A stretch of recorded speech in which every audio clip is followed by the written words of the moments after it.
Heirang Leirang channel na mayamgidamakta pujarakliba Phungga Wari asi channel asigi Phungga Wari bu leptana tabiriba Heirang goithongdagi aikhoigi marup Potshangbam Lamnganbi na ibirakpani hauzik mayamgi mafamda khudol tamjari Phungga Wari Rajkumari Thadoi Amadi Lamja Paikhomba Thaina mamangaida leibak amada ningthau ama palami ningthau asi achungpa chatpa thaujal heiba minungsi chawba wasak chetpa ningthau ama oirami ningthau asigi masak matau phajabi machanupi Thadoi kaubi amasu leirami Thadoi matam mayambada magi prajasinga loinana leibana hena penjarami Thadoi yamna chambi amadi achamba phijetna mahaki leiteng oibi Rajkumari ni nongmadi Thadoina guha amagi mapanda matomta phamduna leiringai matamda lam asigi khwaidagi lairaba Lamja Paikhombana Thadoibu uthokre Paikhombana Thadoibu ubamaktada nungsiba phaurure aduna Thadoigi manakta changsillaktuna Thadoibu nungsi hairare Thadoisu harau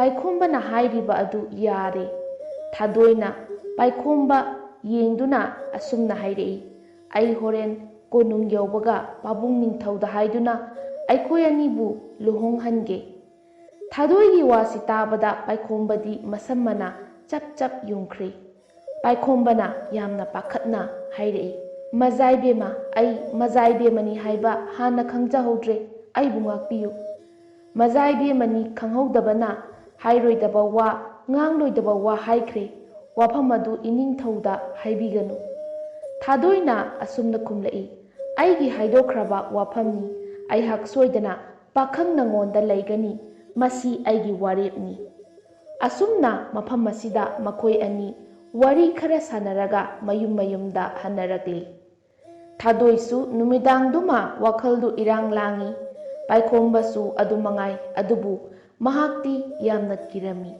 kari tausige haina wakhal mawol khalami ahing yaurabada Paikhomba mayum thadoktuna atoppa lam amada chenkrage haina khalami aduna ahing asida haugatlaga mayum thadoktuna atoppa leibak amada Paikhomba chenkre nongalabada Thadoina mapani thauda Paikhombaga mahakka luhongbiyu haiduna haijerami ningthaunasu harau yabirakle ningthauna Paikhombabu mayumdagi laurunaba manai tharakle adubu Paikhombadi chenkhrabanina leiramdri Paikhomba chenkre haiba khanglabada Thadoi yamna nungairamde ningthauna Thadoida hairami Thadoi masana ngangthokiba wangakpa haibasina taibang miyoibagidi athoiba gunni aduna mahak masa chatuna Paikhombabu phangnaba thirugadabani haina mapa ningthauna yathang taurakle mapa ningthaugi yathang phanglabada Thadoi achauba khaw amada nung khara leingoi khara amadi maital khara hapladuna konung asibu thadoktuna mafam khangdaba Paikhombabu thiba laki Thadoina asum lakpada thangnaba laiba yaunabagidamakta asukpa umang ama landuna chatpa tarami Thadoi umang asida chingnaba leitana changsilai asum changsilakpana umang asigi manung hanjinna changsilaba phawba khonglambi amata thengnadre asumna maikei khangdana changsilakpana tonganba jantra kayagi khonjel taraklami jantra sing adugi khonjelgi maikei adu induna asum lakpana thangtup amadi kwa pambi ngakta hauba mafam ama thengnare mafam asi yaurakpadadi jandragi khonjel adusu amuka hena nilaklami Thadoi thangtup pambi amadi kwa pambi singi marakta asum lakpana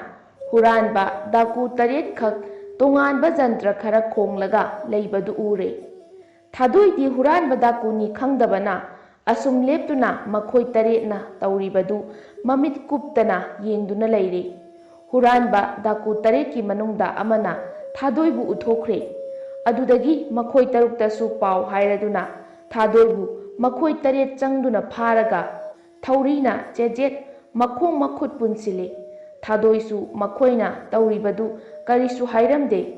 Huranbasing aduna Thadoigi achauba khau adu phaklure. Khau aduda yauramliba potchaising adu ubada huranba amana Thadoida hanglai.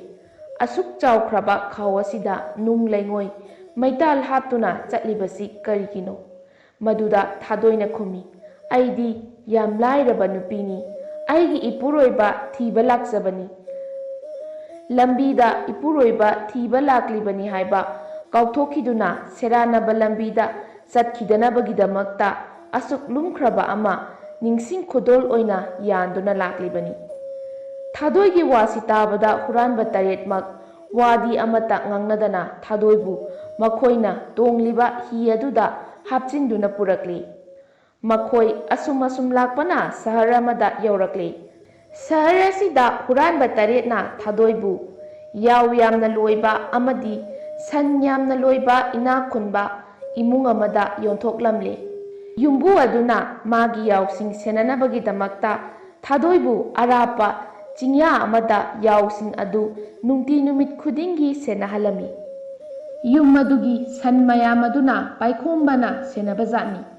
Nongmadi Paikhombasu Thadoina yaw senaduna lairiba mafam aduda san mayam adu senabalaklami. Paikhomba Thadoiga thengnare. Paikhombana Thadoi ubada yamna ngakna hanglai. Majaibema mafamsida matau karamna lakpibano. Maduda Thadoina Paikhombabu thirunaba tharakpa. Hurambasingna mabu phaduna yonthoklamba wari pumba Paikhombada lire. Makhatana Thadoina Paikhombada hairei. Haujikti ibani chingmaisi lanthokhtuna chenkrasi.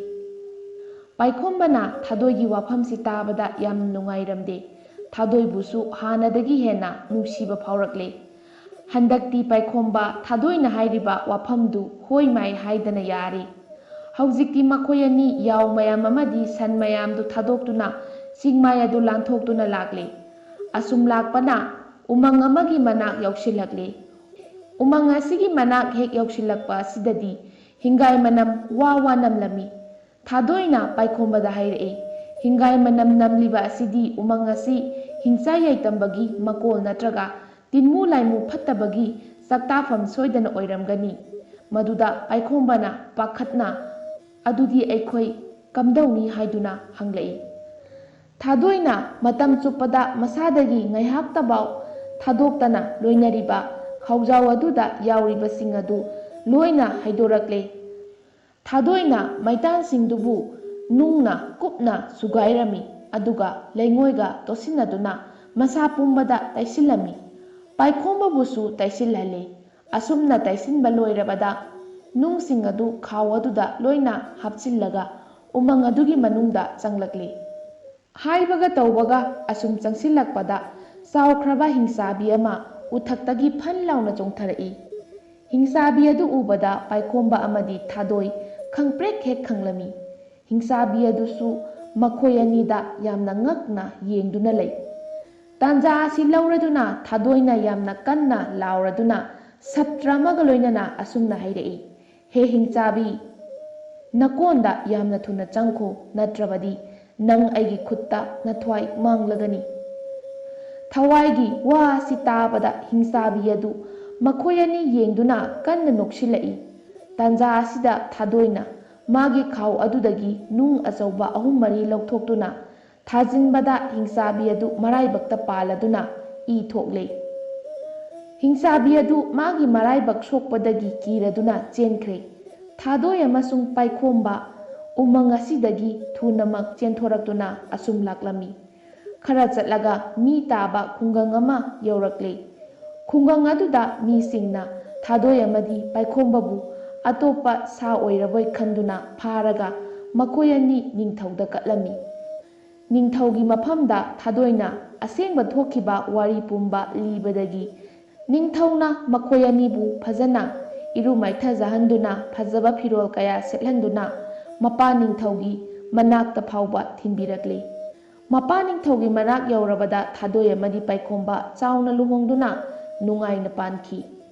Heirang Leirang channel na mayam gidamakta pujarakliba Phungga Wari ꯉꯁꯤꯒꯤ ꯑꯣꯏꯅꯗꯤ ꯃꯇꯥꯡ ꯁ꯭ꯋꯥꯏꯗ ꯂꯣꯏꯁꯤꯟꯖꯔꯦ꯫ ꯍꯌꯦꯡ ꯅꯨꯡꯉꯥꯏꯔꯕ ꯐꯨꯡꯒꯥ ꯋꯥꯔꯤꯁꯤꯡꯒ ꯂꯣꯏꯅꯅ ꯃꯌꯥꯝ ꯄꯨꯂꯞ ꯑꯃꯨꯛ ꯊꯦꯡꯅꯔꯁꯤ꯫